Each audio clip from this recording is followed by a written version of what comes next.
नमस्कार दोस्तों, स्वागत है आपका मेरे इस यूट्यूब चैनल में। तो आज मैं आपको सुनाने चल रही हूँ मुंशी प्रेमचंद्र जी के द्वारा लिखी गई कहानी दो कब्रें। अब ना वह यौवन है, ना वह नशा, ना वह उन्माद। वह महफिल उठ गई, वह दीपक बुझ गया जिससे महफिल की रौनक थी। वह प्रेम मूर्ति कब्र की गोद में सो रही है। हाँ, उसके प्रेम की छाप अब भी हृदय पर है और उसकी अमर स्मृति आंखों के सामने। वीरांगनाओं में ऐसी वफा, ऐसा प्रेम, ऐसा व्रत दुर्लभ है और रईसों में ऐसा विवाह, ऐसा समर्पण, ऐसी भक्ति और भी दुर्लभ। कुंवर रणवीर सिंह रोज बिला नागा संध्या समय जोहरा की कब्र के दर्शन करने जाते, उसे फूलों से सजाते, आंसुओं से सींचते।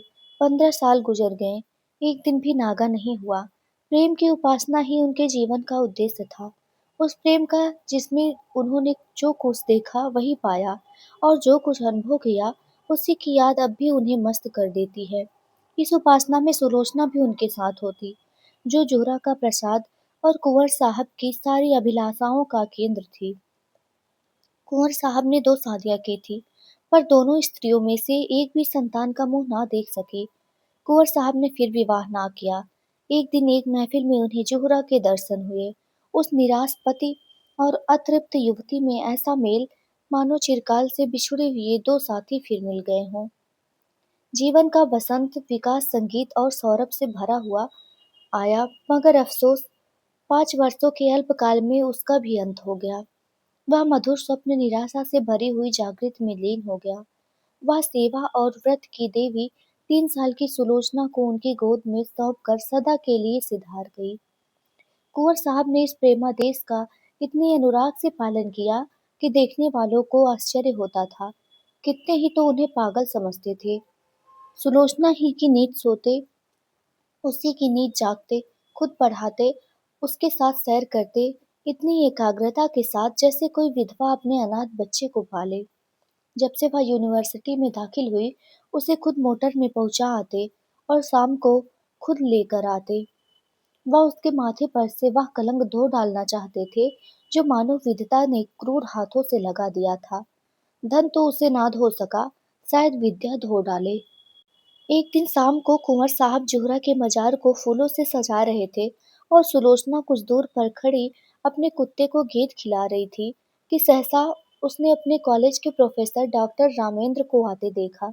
सकुचाकर मुंह फेर लिया, मानो उन्हें देखा नहीं। शंका हुई कहीं रामेंद्र इस मजार के विषय में कुछ ना पूछ बैठे। यूनिवर्सिटी में दाखिल हुए उसे 1 साल हुआ। इस 1 साल में उसने प्रणय के विविधा रूपों को देख लिया था। कहीं क्रीड़ा थी, कहीं विनोद था, कहीं कुत्सा थी, कहीं लालसा थी, कहीं उच्छृंखलता थी, किंतु वही वह सहृदयता ना थी जो प्रेम का मूल्य है। केवल रामेंद्र ही एक ऐसे सज्जन थे जिन्हें अपने ओर ताकते देखकर उसके हृदय में सनसनी होने लगती थी। पर उनकी आंखों में कितनी विवशता, कितनी पराजय, कितनी वेदना छिपी होती थी। रामेंद्र ने कुंवर साहब की ओर देखकर कहा, तुम्हारे बाबा इस कब्र पर क्या कर रहे हैं? सुलोचना का चेहरा कानों तक लाल हो गया। बोली, यह इनकी पुरानी आदत है। रामेंद्र, किसी महात्मा की समाधि है? सुलोचना ने इस सवाल को उड़ा देना चाहा। रामेंद्र या तो जानते थे कि सुलोचना कुंवर साहब की दास्ता औरत की लड़की है, पर उन्हें यह ना मालूम था कि यह उसी की कब्र है और कुंवर साहब अतीत प्रेम के इतने उपासक हैं। मगर यह प्रश्न उन्होंने बहुत धीमे स्वर में ना किया था। कुंवर साहब जूते पहन रहे थे। यह प्रश्न उनके कान में पड़ गया। जल्दी से जूता पहन लिया और समीप जाकर बोले, संसार की आंखों में तो वह महात्मा ना थी, पर मेरी आंखों में थी और है। यह मेरे प्रेम की समाधि है। सुलोचना की इच्छा होती थी यहाँ से भाग जाऊं, लेकिन कुंवर साहब को जोहरा के यशोगान में आत्मिक आनंद मिलता था। रामेंद्र का विस्मय देखकर बोले, इसमें वह देवी सो रही है जिसने मेरे जीवन को स्वर्ग बना दिया था। यह सुलोचना उसी का प्रसाद है। रामेंद्र ने कब्र की ओर देखकर आश्चर्य से कहा, अच्छा। कुंवर साहब के ने मन में उस प्रेम का आनंद उठाते हुए कहा, वह जीवन ही और था प्रोफेसर साहब। ऐसी तपस्या मैंने और कहीं नहीं देखी। उसको फुर्सत हो तो मेरे साथ चलिए, आपको उन यौवन स्मृतियों। सुलोचना बोल उठी, वे सुनाने की चीज नहीं दादा। कुंवर, मैं रामेंद्र बाबू को गैर नहीं समझता। रामेंद्र का प्रेम रामेंद्र को प्रेम का यह अलौकिक रूप मनोविज्ञान का एक रत्न सा मालूम हुआ। वह कुंवर साहब के साथ ही उनके घर आए और कई घंटे तक उन हसरत में डूबी हुई प्रेम स्मृतियों को सुनते रहे, जो वरदान मांगने के लिए उन्हें साल भर से साहस ना होता था, दुविधा में पड़कर रह जाते थे, वह आज उन्होंने मांग लिया। लेकिन विवाह के बाद रामेंद्र को नया अनुभव हुआ। महिलाओं का आना जाना प्रायः बंद हो गया। उसके इसके साथ ही मर्द दोस्तों की दरफ्त बढ़ गई। दिन भर उनका तांता लगा रहता था। सुलोचना उनके आदर सत्कार में लगी रहती। पहले 1-2 महीने तक तो रामेंद्र ने इधर ध्यान नहीं दिया, लेकिन जब कई महीने गुजर गए और स्त्रियों ने बहिष्कार का त्याग ना किया, तो उन्होंने एक दिन सुलोचना से कहा, यह लोग आजकल अकेले ही आते हैं। सुलोचना ने धीरे से कहा, हाँ देखती तो हो रामेंद्र, इनकी औरतें तो तुमसे परहेज नहीं करती। सुलोचना, शायद करती हो रामेंद्र, मगर वे लोग तो विचारों के बड़े स्वाधीन हैं। इनकी औरतें भी शिक्षित हैं, फिर यह क्या बात है? सुलोचना ने दबी जबान से कहा, मेरी समझ में कुछ नहीं आता। रामेंद्र ने कुछ देर असमंजस में पड़कर कहा, हम लोग किसी दूसरी जगह चले जाए तो क्या हर्ज? वहां तो कोई हमें ना जानता होगा। सुलोचना ने अब के तीव्र स्वर में कहा, दूसरी जगह क्यों जाए? हमने किसी का कुछ बिगाड़ा नहीं है, किसी से कुछ मांगते नहीं। जिसे आना हो आए, ना आना हो ना आए, मुंह क्यों छिपाए? धीरे धीरे रामेंद्र पर एक और रहस्य खुलने लगा, जो महिलाओं के व्यवहार से कहीं अधिक घृणास्पद और अपमानजनक था। रामेंद्र को अब मालूम होने लगा कि ये महाशय जो आते हैं और घंटों बैठे सामाजिक और राजनीतिक प्रश्नों पर बहसें किया करते हैं, वास्तव में विचार विनिमय के लिए नहीं, बल्कि रूप की उपासना के लिए आते हैं। उनकी आंखें सुलोचना को खोजती रहती हैं, उनके कान उसी की बातों की ओर लगे रहते हैं। उसकी रूप माधुरी का आनंद उठाना ही उनका अभीष्ट है। यहाँ उन्हें वह संकोच नहीं होता, जो किसी भले आदमी की बहू बेटी की ओर आंख नहीं उठने देता। शायद वे सोचते हैं, यहाँ उन्हें कोई रोक टोक नहीं है। कभी कभी जब रामेंद्र की अनुपस्थिति में कोई महाशय आ जाते, तो सुलोचना को बड़ी कठिन परीक्षा का सामना करना पड़ता। अपने चितवनों से, अपने कुत्सित संकेतों से, अपनी रहस्यपूर्ण बातों से, अपनी लंबी सांसों में उसे दिखाना चाहते थे कि हम भी तुम्हारी कृपा के भिखारी हैं। अगर रामेंद्र का तुम पर 16वां आना अधिकार है, तो थोड़ी सी दक्षिणा के अधिकारी हम भी हैं। सुलोचना उस वक्त जहर का घूंट पीकर रह जाती। अब तक रामेंद्र और सुलोचना क्यों दोनों क्लब जाया करते थे। वहां उदार सज्जनों का अच्छा जमघट रहता था। जब तक रामेंद्र को किसी की ओर संदेह न था, वह उसे आग्रह करके अपने साथ ले जाते थे। सुलोचना के पहुंचते ही यहाँ एक स्फूर्ति सी उत्पन्न हो जाती थी।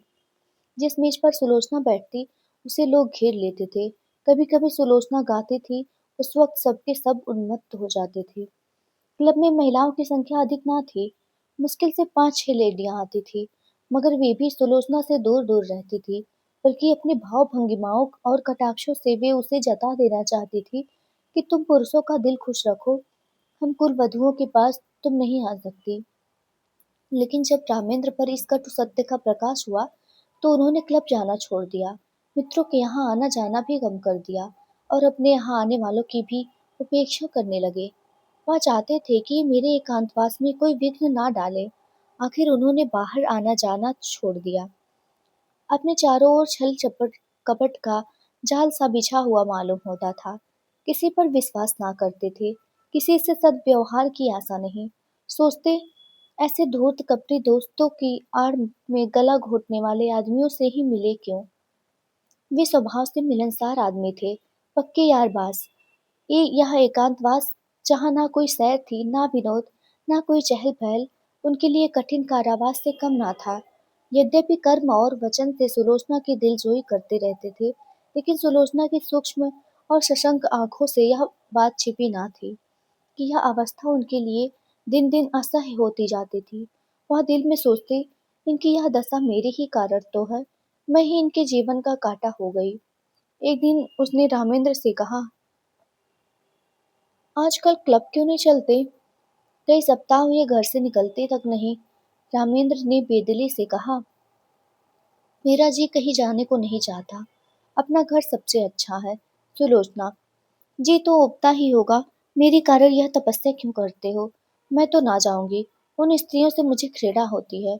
उनमें एक भी ऐसी नहीं जिसके दामन पर काले दाग ना हो, लेकिन सब सीता बनी फिरती हैं। मुझे तो उनकी सूरत से चिढ़ हो गई है। मगर तुम क्यों नहीं जाते?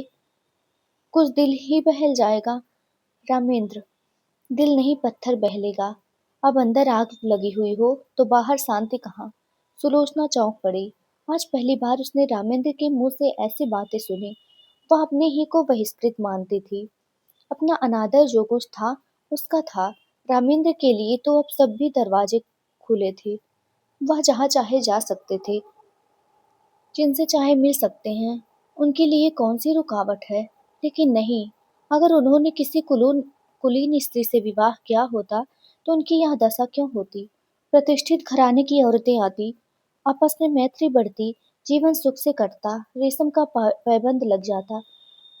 अब तो उसमें टाट का पैबंद जाता है।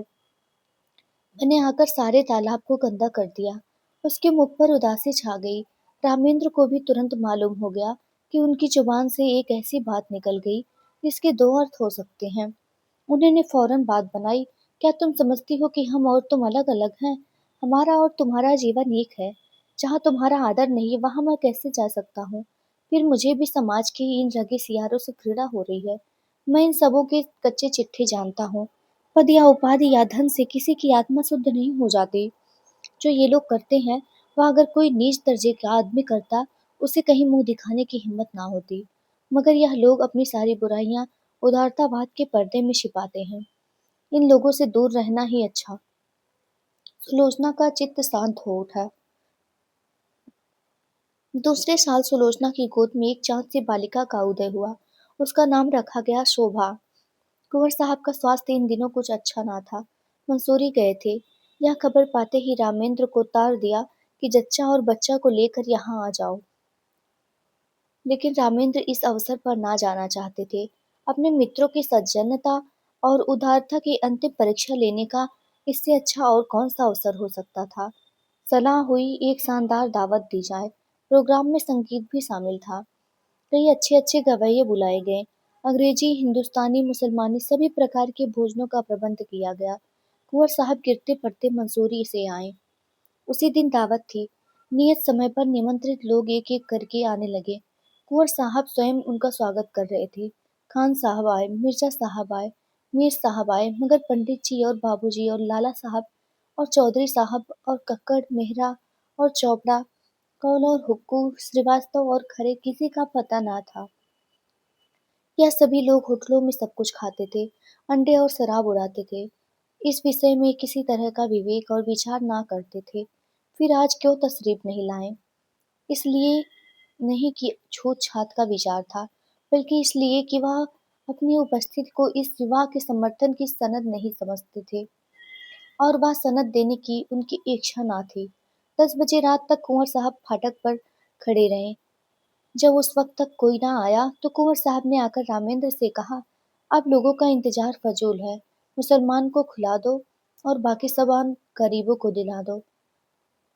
रामेंद्र एक कुर्सी पर हदबुद्ध से बैठे हुए थे। कुंठित स्वर में बोले, जी हाँ, यही तो मैं सोच रहा हूँ। कुंवर, मैंने तो पहले ही समझ लिया था हमारी तौहीन नहीं हुई। खुद उन लोगों की कलई खुल गई। रामेंद्र, खैर परीक्षा तो हो गई। कहिए तो अभी जाकर एक एक की खबर लूं। कुंवर साहब ने विस्मित होकर कहा, क्या उनके घर जाकर? रामेंद्र, जी हाँ। पूछो कि आप लोग जो समाज सुधार का आग राग अलापते फिरते हैं वह किस बल पर? कुंवर, व्यर्थ है, जाकर आराम से लेटो। नेक और बद की सबसे बड़ी पहचान अपना दिल है। अगर हमारा दिल गवाही दे कि यह काम बुरा नहीं तो फिर सारी दुनिया मुंह फेर ले। हमें किसी की परवाह ना करनी चाहिए। रामेंद्र, लेकिन मैं इन लोगों को क्यों ना छोड़ूं? एक एक की बखिया उधेड़ कर ना रख दूं तो नाम नहीं। यह कहकर उन्होंने पत्थर और सकोरे उठा उठाकर कंगालों को देना शुरू कर दिया। रामेंद्र सैर करके लौटे ही थे कि वेश्याओं का एक दल सुलोचना को बधाई देने के लिए आ पहुंचा। जोहरा की एक सगी भतीजी थी, गुलनार। सुलोचना के यहाँ पहले बराबर आती जाती थी। इधर 2 साल से ना आई थी। यह उसी का बधावा था। दरवाजे पर अच्छी खासी भीड़ हो गई। रामेंद्र ने यह शोरगुल सुना। गुलनार ने आगे बढ़कर उन्हें सलाम किया और बोली, बाबूजी, बेटी मुबारक, बधावा लाई हो। रामेंद्र पर मानो लकवा सा गिर गया, सिर झुक गया और चेहरे पर कालिमा सी पुत गई। ना मुंह से बोले, ना किसी को बैठने का इशारा किया, ना वहां से हिले, बस मूर्तिवत खड़े रह गए। एक बाजारी औरत से नाता पैदा करने का ख्याल इतना लज्जास्पद था, इतना जघन्य कि उसके सामने सज्जनता भी मौन रह गई। इतना शिष्टाचार भी ना कर सके कि सबों को कमरे में ले जाकर बिठा तो देते। आज पहली ही बार उन्हें अपने अधःपतन का अनुभव हुआ। मित्रों की कुटिलता और महिलाओं की उपेक्षा को वह अपना अन्याय समझते थे। वह अपमान नहीं, लेकिन यह बधावा उनकी अबाध उदारता के लिए भी भारी था। सुलोचना की का जिस वातावरण में पालन पोषण हुआ था, वह एक प्रतिष्ठित हिंदू कुल का वातावरण था। यह सच है कि अब भी सुलोचना नित्य जोहरा के मजार की परिक्रमा करने जाती थी, मगर जोहरा अब एक पवित्र स्मृति थी। दुनिया की मलिनताओं और कलुषताओं से रहित गुलनार से नातेदारी और परस्पर का निभाव दूसरी बात थी। जो लोग तस्वीरों के सामने सिर झुकाते हैं, उन पर फूल चढ़ाते हैं, वे भी तो मूर्ति पूजा की निंदा करते हैं। एक स्पष्ट है, दूसरा सांकेतिक। एक प्रत्यक्ष है, दूसरा आंखों से छिपा हुआ। सुलोचना अपने कमरे में चिक की आड़ में खड़ी रामेंद्र का असमंजस और क्षोभ देख रही थी। जिस समाज को उसने अपना उपास्य बनाना चाहा था, जिसके द्वार पर सिजदे करते हुए उसे वर्षों बीत गए थे, उसकी तरफ से निराश होकर उसका हृदय इस समय उससे विद्रोह करने पर तुला हुआ था। उसके जी में आता था गुलनार को बुलाकर गले लगा लूं। जो लोग मेरी बात भी नहीं पूछते, उनकी खुशामद क्यों करूं? यह बेचारियां इतनी दूर से आई हैं, मुझे अपना ही समझकर तो उनके दिल में प्रेम तो है, या मेरी दुख सुख में शरीक होने को तैयार तो हैं। आखिर रामेंद्र ने सिर उठाया और शुष्क मुस्कान के साथ गुलनार से बोले, आइए, आप लोग अंदर चलिए आइए। यह कहकर वह आगे आगे रास्ता दिखाते हुए दीवान खाने की ओर चले कि सहसा महरी निकली और गुलनार के हाथ में एक पुर्जा देकर चली गई। गुलनार ने वह पुर्जा लेकर देखा और उसे रामेंद्र के हाथ में देकर वहीं खड़ी हो गई। रामेंद्र ने पुर्जा देख लिया। वह बहन गुलनार, तुम यहाँ नाहक आई, हम लोग यूं ही बदनाम हो रहे हैं, अब और बदनाम मत करो, बधावा वापस ले जाओ।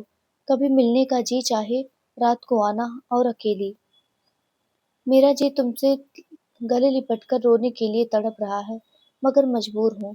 रामेंद्र ने पुर्जा फाड़कर फेंक दिया और उद्दंड होकर बोले, इन्हें लिखने दो, मैं किसी से नहीं डरता, अंदर आओ। गुलनार ने एक कदम पीछे फिरकर बोला, नहीं बाबूजी, अब हमें आज्ञा दीजिए।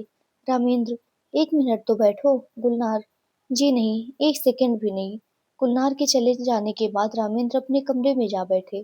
जैसी पराजय उन्हें आज हुई, वैसे पहले कभी ना हुई थी। वह आत्माभिमान, वह सच्चा क्रोध जो अन्याय के ज्ञान से पैदा होता है, लुप्त हो गया था। उसकी जगह लज्जा थी और ग्लानि। उसे बधावे की क्यों सूझ गई? यूँ तो कभी आती जाती ना थी, आज ना जाने कहाँ से फट पड़ी।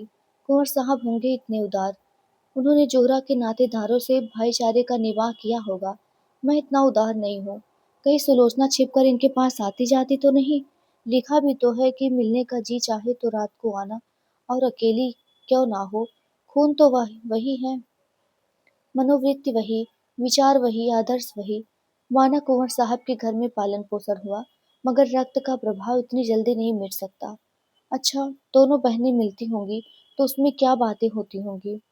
इतिहास या नीति की चर्चा तो नहीं हो सकती, वही निर्लज्जता की बातें होती होंगी।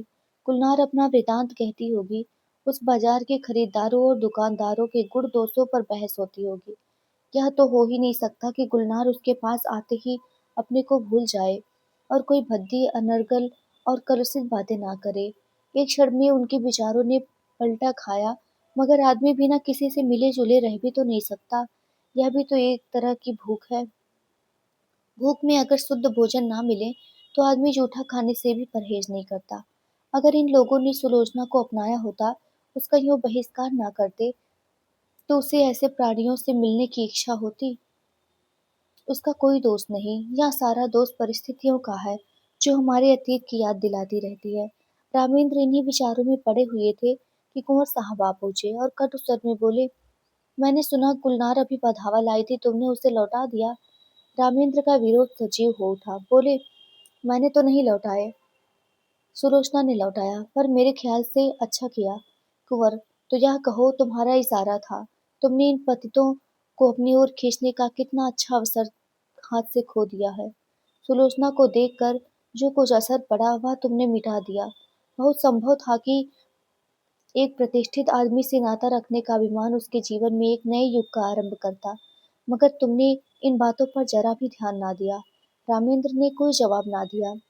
कुंवर साहब जरा उत्तेजित होकर बोले, आप लोग यह क्यों भूल जाते हैं कि हर एक बुराई मजबूरी से होती है। चोर इसलिए चोरी नहीं करता कि चोरी में उसे विशेष आनंद आता है, बल्कि केवल इसलिए कि जरूरत उसे मजबूर कर देती है। हाँ, वह जरूरी वह जरूरत वास्तविक है या काल्पनिक, इसमें मतभेद हो सकता है। स्त्री के मैके जाते समय कोई गहना बनवाना एक आदमी के लिए जरूरी हो सकता है, दूसरे के लिए बिल्कुल गैर जरूरी। क्षुधा से व्यथित होकर एक आदमी अपना ईमान खो सकता है, दूसरा मर जाएगा पर किसी के सामने हाथ ना फैलाएगा। पर प्रकृति का यह नियम आप जैसे विद्वानों को ना भूलना चाहिए कि जीवन लालसा प्राणी मात्र में व्यापक है। जिंदा रहने के लिए आदमी सब कुछ कर सकता है। जिंदा रहना जितना ही कठोर होता है, बुराइयां भी उसी मात्र में बढ़ेंगी। जितना ही आसान होगा, उतनी ही बुराइयां कम होगी। हमारा यह पहला सिद्धांत होना चाहिए कि जिंदा रहना हरेक के लिए सुलभ हो।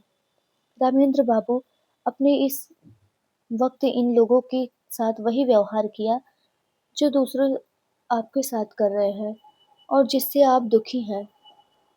रामेंद्र ने इस लंबे व्याख्यान को इस तरह सुना जैसे कोई पागल बक रहा हो। इस तरह की दलीलों का वह खुद कितनी ही बार समर्थन कर चुके थे, पर दलीलों से व्यथित अंग की पीड़ा नहीं शांत होती। पतित स्त्रियों का नातेदार की हैसियत से द्वार पर आना इतना अपमानजनक था कि रामेंद्र किसी दलील से पराभूत होकर उसे भूल ना सकते थे। बोले, मैं ऐसे प्राणियों से कोई संबंध नहीं रखता, यह विष अपने घर में नहीं फैलाना चाहता। सहसा सुलोचना भी कमरे में आ गई। प्रसव काल का असर अभी बाकी था, पर उत्तेजना ने सारे चेहरे को आरक्त कर दिया था। रामेंद्र सुलोचना को देखकर तेज हो गए। वह उसे जता देना चाहते थे कि इस विशेष में मैं एक रेखा तक जा सकता हूँ, उसके आगे किसी तरह नहीं जा सकता। बोले, मैं यह कभी पसंद ना करूंगा कि कोई बाजारी औरत किसी भेष में मेरे घर आए। रात को अकेले या सूरत बदल कर आने से इस बुराई का असर नहीं मिट सकता। मैं समाज के दंड से नहीं डरता, इस नैतिक विष से डरता हूँ। सुलोचना अपने विचार में मर्यादा रक्षा के लिए काफी आत्मसमर्पण कर चुकी थी। उसकी आत्मा ने अभी तक उसे क्षमा ना किया था। तीव्र स्वर में बोली, क्या तुम चाहते हो कि मैं इस कैद में अकेले जान दे दूं? कोई तो हो जिससे आदमी हंसे बोले। रामेंद्र ने गर्म होकर कहा, हंसने बोलने का इतना शौक था तो मेरे साथ विवाह ना करना चाहिए था। विवाह का बंधन बड़ी हद तक त्याग का बंधन है। जब तक इस संसार में इस विधान का राज्य है और स्त्री कुल मर्यादा की रक्षक समझी जाती है, उस वक्त तक कोई मर्द यह स्वीकार ना करेगा कि उसकी पत्नी बुरे आचरण के प्राणियों से किसी प्रकार का संसर्ग रखे। कुंवर साहब समझ गए कि इस वाद विवाद में रामेंद्र और भी जिद पकड़ लेंगे और मुख्य विषय लुप्त हो जाएगा। इसलिए नम्र स्वर में बोले, लेकिन बेटा, यह क्यों ख्याल करते हो कि ऊंचे दर्जे की पढ़ी लिखी स्त्री दूसरों के प्रभाव में आ जाएगी, अपना प्रभाव ना डालेगी? रामेंद्र, इस विषय में शिक्षा पर मेरा विश्वास नहीं। शिक्षा ऐसी किताबें को नहीं मानती जो रीति नीति और परंपरा की दृष्टि से त्याज्य हैं। अगर पांव फिसल जाए तो हम उसे काटकर फेंक नहीं देते, पर मैं इसके सामने सिर झुकाने को तैयार नहीं हूँ। मैं स्पष्ट कह देना चाहता हूँ कि मेरे साथ रहकर पुराने संबंधों का त्याग करना पड़ेगा। इतना ही नहीं, मन को ऐसा बना लेना पड़ेगा कि ऐसे लोगों से उसे खुद घृणा घृणा हो। हमें इस तरह अपना संस्कार करना पड़ेगा कि समाज अपने अन्याय पर लज्जित हो, ना यह कि हमारे आचरण ऐसे भ्रष्ट हो जाए कि दूसरों की निगाह में यह तिरस्कार औचित्य का स्थान पा जाए। सुलोचना ने उद्धत होकर कहा, स्त्री इसके लिए मजबूर नहीं है कि वह अपनी आपकी आंखों से देखे और आपके कानों से सुने। उसे यह निश्चय करने का अधिकार है कि कौन सी चीज उसके हित की है, कौन सी नहीं। कुंवर साहब भयभीत होकर बोले, सिल्लो, तुम भूल जाती हो कि बातचीत में हमेशा मुलायम शब्दों का व्यवहार करना चाहिए। हम झगड़ा नहीं कर रहे हैं, केवल एक प्रश्न पर अपने अपने विचार प्रकट कर रहे हैं। सुलोचना ने निर्भीकता से कहा, जी नहीं, मेरे लिए बेड़ियां तैयार की जा रही हैं। मैं इन बीड़ियों को नहीं पहन सकती। मैं अपनी आत्मा को उतना ही स्वाधीन समझती हूँ जितना कोई मर्द समझता है। रामेंद्र ने अपनी कठोरता पर कुछ लज्जित होकर कहा, मैंने तुम्हारी आत्मा की स्वाधीनता को छीनने की कभी इच्छा नहीं की और ना इतना विचारहीन हो। शायद तुम भी इसका समर्थन करोगी, लेकिन क्या तुम्हें विपरीत मार्ग पर चलते देखूं तो मैं भी तो तुम्हें समझा भी नहीं सकता। सुलोचना, उसी तरह जैसे मैं तुम्हें समझा सकती हूँ, तुम मुझे मजबूर नहीं कर सकते। रामेंद्र, मैं इसे नहीं मान सकता। सुलोचना, अगर मैं अपने किसी नातेदार से मिलने जाऊं तो आपकी इज्जत में बट्टा लगता है। क्या इसी तरह आप यही स्वीकार करेंगे कि आपका व्यभिचारियों से मिलना जुलना मेरी इज्जत में दाग लगाता है? रामेंद्र, हाँ मानता हूँ। सुलोचना, आपका कोई व्यभिचारी भाई आ जाए तो आप उसे दरवाजे से भगा देंगे? रामेंद्र, तुम मुझे इसके लिए मजबूर नहीं कर सकती। सुलोचना, और आप मुझे मजबूर कर सकते हैं? बेशक। क्यों? इसलिए कि मैं पुरुष हूँ, इस छोटे से परिवार का मुख्य अंग हूँ। इसलिए कि तुम्हारे ही कारण मुझे। रामेंद्र कहते कहते रुक गए, पर सुलोचना उनके मुंह से निकलने वाले शब्दों को ताड़ गई। उसका चेहरा तमतमा उठा, मानो छाती में बर्छी सी लग गई। मन में ऐसा उद्वेग उठा कि इसी क्षण घर छोड़कर सारी दुनिया से नाता तोड़कर चली जाऊं और फिर भी इन्हें कभी मुंह ना दिखाऊं। अगर इसी का नाम विवाह है कि किसी की मर्जी का गुलाम होकर रहूं, अपमान सहन करूं, तो ऐसे विवाह को दूर से ही सलाम। वह तैश में आकर कमरे से निकल जाना चाहती थी कि कुंवर साहब ने लपक कर उसे पकड़ लिया और बोले, क्या करती हो बेटी? घर में जाओ, क्यों रोती हो? अभी तो मैं जीता हूँ, तुम्हें क्या गम? रामेंद्र बाबू ने कोई ऐसी बात नहीं कही और ना कहना चाहते थे। फिर आपस की बातों का क्या बुरा मानना? किसी अवसर पर तुम भी जो जी में आए कह लेना। जो समझाते हुए कुंवर साहब उसे अंदर ले गए। वास्तव में सुलोचना कभी गुलनार से मिलने की इच्छुक ना थी। वह उसे स्वयं भागती थी। एक क्षणिक आवेश में उसने गुलनार को वह पुर्जा लिख दिया था। मन में स्वयं समझती थी, इन लोगों से मेल जोल रखना मुनासिब नहीं। लेकिन रामेंद्र ने यह विरोध किया, यही उसके लिए असह्य था। क्या मुझे मना क्यों करे? क्या मैं इतना भी नहीं समझती? क्या इन्हें मेरी ओर से इतनी शंका है? इसलिए तो कि मैं कुलीन हूँ। मैं अभी अभी गुलनार से मिलने जाऊंगी। जिद तुरंत जाऊंगी। देखूं क्या करते हैं। लाड प्यार में पली हुई सुलोचना को कभी किसी ने तीखी आंखों से ना देखा था। कुंवर साहब उसकी मर्जी के गुलाम थे। रामेंद्र भी इतने दिनों तक उसका मुंह जोते रहे। आज अकस्मात यह तिरस्कार और फटकार पाकर उसकी स्वेच्छा प्रेम और आत्मीयता के सारे नातों का पैरों से कुचल डालने के लिए विकल हो उठी। वह सब कुछ सह लेगी, पर यह धौंस, यह अन्याय, यह अपमान उससे ना सह जाएगा। उसने खिड़की से निकलकर कोचवानों को पुकारा और बोली, गाड़ी लाओ, मुझे चौक जाना है, अभी लाओ। कुंवर साहब ने चुमकार कर कहा, बेटी सिल्लो, क्या कर रही हो? मेरे ऊपर दया करो, इस वक्त कहीं मत जाओ, नहीं हमेशा के लिए पछताना पड़ेगा। रामेंद्र बाबू भी बड़े गुस्सेदार आदमी हैं, फिर तुमसे बड़े हैं, ज्यादा विचारवान हैं, उन्हीं का कहना मान जाओ। मैं तुमसे सच कहता हूँ, तुम्हारी माँ जब थी तो कई बार ऐसी नौबत आई थी कि मैंने उनसे कहा घर से निकल जाओ, पर उस प्रेम की देवी ने कभी ड्योढ़ी के बाहर पाँव नहीं निकाला। इस वक्त धैर्य से काम लो, मुझे विश्वास है जरा देर में रामेंद्र बाबू खुद लज्जित होकर तुम्हारे पास अपराध क्षमा मांग कराने आएंगे। सहसा रामेंद्र ने आकर पूछा, गाड़ी क्यों मंगवाई, कहाँ जा रही हो? रामेंद्र का चेहरा इतना क्रोधोन्मत्त हो रहा था कि सुलोचना सहम उठी। दोनों आंखें से ज्वाला से निकल रही थी, नथने फड़क रहे थे, पिंडलियां कांप रही थी। यह कहने की हिम्मत ना पड़े कि गुलनार के घर जाती हो। गुलनार का नाम सुनते ही शायद यह मेरी गर्दन पर सवार हो जाएंगे। इस भय से वह कांप उठी। आत्मरक्षा का भाव प्रबल हो उठा। बोली, जरा अम्मा के मजार तक जाऊंगी। रामेंद्र ने डांट कर कहा, कोई जरूरत नहीं वहां जाने की। सुलोचना ने कातर स्वर में कहा, क्यों, अम्मा के मजार तक जाने की भी रोक है? रामेंद्र ने उसी ध्वनि में कहा, हाँ। सुलोचना, तो फिर अपना घर संभालो, मैं जाती हूँ। रामेंद्र, जाओ, तुम्हारे लिए क्या, यहाँ ना सही दूसरा घर सही। अभी तक तस्मा बाकी था, वह कट गया। जो शायद सुलोचना वहां से कुंवर साहब के बंगले पर जाती, 2-4 दिन रूठी रहती, फिर रामेंद्र उसे मना लाते और मामला तय हो जाता। लेकिन इस चोट ने समझौते और संधि की जड़ काट दी। सुलोचना दरवाजे तक पहुंची थी, वही चित्रलिखित सी खड़ी रह गई, मानो किसी ऋषि के सांप ने उसके प्राण खींच लिए हों। वहीं बैठ गई, ना कुछ बोल बोल सकी, ना कुछ सोच सकी। उसके सिर पर बिजली पड़ गिर पड़ी। वह क्या सोचे, क्या रोए, क्या बोले। रामेंद्र के वे शब्द बिजली से कहीं घातक थे। सुलोचना कब तक वहां बैठी रही, उसे कोई खबर ना थी। जब उसे कुछ होश आया तो घर में सन्नाटा छाया हुआ था। घड़ी की तरह आंख उठी, 1 बज रहा था। सामने आराम कुर्सी पर कुंवर साहब नवजात शिशु को गोद में लिए सो रहे थे। सुलोचना ने उठकर बरामदे में झांका। रामेंद्र अपने पलंग पर लेटे हुए थे।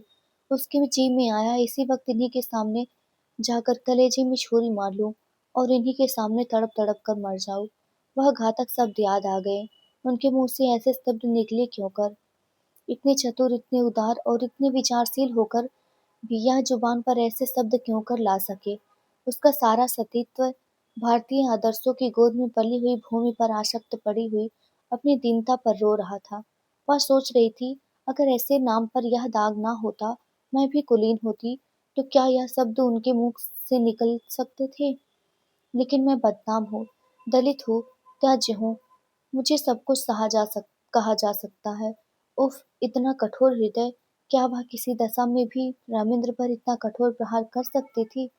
बरामदे में बिजली की रोशनी थी। रामेंद्र के मुख पर क्षोभ या ग्लानि का नाम भी ना था। क्रोध की कठोरता अब तक उसके मुख को विकृत किए हुई थी। शायद इन आंखों में आंसू देखकर अब भी सुलोचना के आहत हृदय को तस्कीन होती, लेकिन वहां तो अभी तक तलवार खींची हुई थी। उसकी आंखों में सारा संसार सोना हो गया था। सुलोचना फिर अपने कमरे में आई। कुंवर साहब की आंखें अब भी बंद थी। इन चंद घंटों में ही उसका तेजस्वी मुख कांतिहीन हो गया था। गालों पर आंसुओं की रेखाएं सूख गई थी। सुलोचना ने उनके पैरों के पास बैठकर सच्ची भक्ति के आंसू बहाए। हाय मुझे अभागिन के लिए! इन्होंने कौन कौन से कष्ट नहीं झेले, कौन कौन से अपमान नहीं सहे, अपना सारा जीवन ही मुझ पर अर्पण कर दिया, और उसका यह हृदय विदारक अंत। सुलोचना ने फिर बच्ची को देखा, मगर उसका गुलाब का सा विकसित मुख देखकर भी उसके हृदय में ममता की तरंग ना उठी। उसने उसकी तरफ से मुंह फेर लिया। यही वह अपमान की मूर्तिमान वेदना है जो इतने दिनों मुझे भोगनी पड़ी। मैं इसके लिए क्यों अपने प्राण संकट में डालूं? अगर इस उसके निर्दयी पिता को उससे प्रेम है तो उसको पाले, और एक दिन वह भी इसी तरह रोए जिस तरह आज मेरे पिता को रोना पड़ रहा है। ईश्वर अब की अगर जन्म देना तो किसी भले आदमी के घर जन्म देना। जहाँ जोहरा का मजार था उसी के बगल में दूसरा मजार बना हुआ है। जोहरा के मजार पर घास जमाई है, जगह जगह से चोना गिर गया है, लेकिन दूसरा मजार बहुत साफ सुथरा और सजा हुआ है। उसके चारों तरफ गमले रखे हुए हैं और मजार तक जाने के लिए गुलाब के बेलों की रवि से बनी हुई है। शाम हो गई है। सूर्य की क्षीण उदास पीली किरणें मानो उस मजार पर आंसू बहा रही हैं। एक आदमी एक 3-4 साल की बालिका को गोद में लिए हुए आया और मजार को अपने रुमाल से साफ करने लगा। रविशों में जो पत्तियां पड़ी थी उन्हें चुनकर साफ किया और मजार पर सुगंध छिड़कने लगा। बालिका दौड़ दौड़कर तितलियों को पकड़ने लगी। यह सुलोचना का मजार है। उसकी आखिरी नसीहत थी कि मेरी लाश जलाई ना जाए, मेरी माँ के बगल में मुझे सुला दिया जाए।